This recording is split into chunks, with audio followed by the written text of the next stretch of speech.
Howdy y'all. So today what I want to do is go over some key points that are of interest to me about the Sony A7RIII and why it might actually be a good camera for you to choose.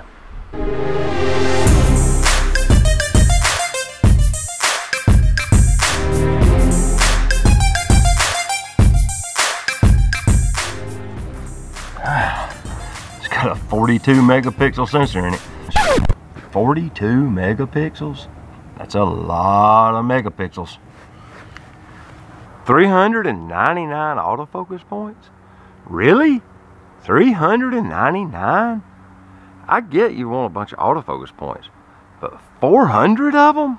And here's something else I've got that I've always wondered is, why do they push the high ISO?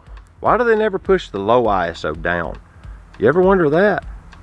I wonder if it's because the sensor is harder to make to lower the ISO, to make it more sensitive at lower ISOs than it is to pump the gain on the electronics to get a high ISO, you know, and because all ISO in a digital camera is gain.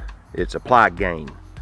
Base ISO is basically the lowest that the sensor can receive, and then they just run it through amplifiers to increase the information stream.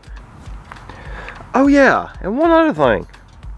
Why is the 4K video only 30 frames? Really? 30 frames? I mean, I don't shoot 4K. I'm shooting 1080p. And it's mainly because I'm shooting on an A7S. Or, excuse me, an A7 II. I apologize there. My bad. But everybody knows that more and more YouTubers, and this camera's geared towards YouTubers. Let's be realistic. You know, or maybe a wedding photographer or something. Because it actually has 2 SD card slots. Finally, Sony got it right. Once they made the A9 and they realized people like 2 card slots, now they're putting them in the A7 series, which is a great thing. But, you know, one thing they did get right in the new camera though, they put that battery out of the A9 in it, which means it's got a reasonably decent battery for a change. I'm so glad to see that, because the Achilles heel of these little Sony cameras is the crappy batteries. So I was glad to see they actually went to that battery that they're putting in the A9. That helped a lot. One other thing, they finally weather sealed them. That's been something that I have wondered from day one. Why no weather sealing? But they got them weather sealed finally, and it needed that. I mean, for a camera it cost $3,200. If it didn't come weather sealed, I'd look at a different company, because that's a lot of coin to drop on a non-weather sealed camera in today's times. You know, it just didn't make sense. And it, you know, the magnesium chassis, something else that should be definitely coming with a $3,200 camera body. So, you know, that's just the way I see things. But at the end of the day, should you upgrade from an A7R II to an A7R III if you're a professional photographer? I don't know.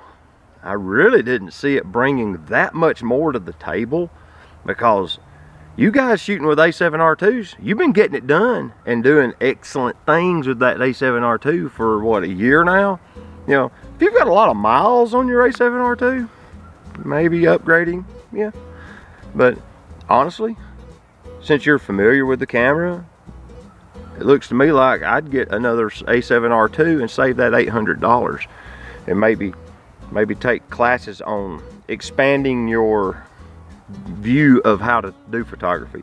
You know, maybe look at a different technique that you normally don't use and take a class on that and build a skill set instead of just buying a new piece of electronics that costs more money. Because really, I mean, it does bring the second card slot. That is a fundamental thing for a professional. It's important. You really need that redundant backup. I mean, it just makes sense. Yeah, people have been getting by with just the one, and I'm guilty of it with this camera. That has never made sense to me. But yeah, so at the end of the day, you have to decide, does it really bring $800 worth of additional value to the table? If it does, all about it. To me, it doesn't really do. I mean, for what I'm doing, it really doesn't bring anything to the table that I'm really looking for. I haven't seen anything earth-shattering with it, so it's a nice camera, don't get me wrong, but it's $3,200. I appreciate you guys watching. And if you liked my video, give it a thumbs up. If you didn't like it, hit it down. I'm interested in your feedback. So please, if you got comments, give them to me. I'm all about it. So thank you very much, and we'll see y'all soon.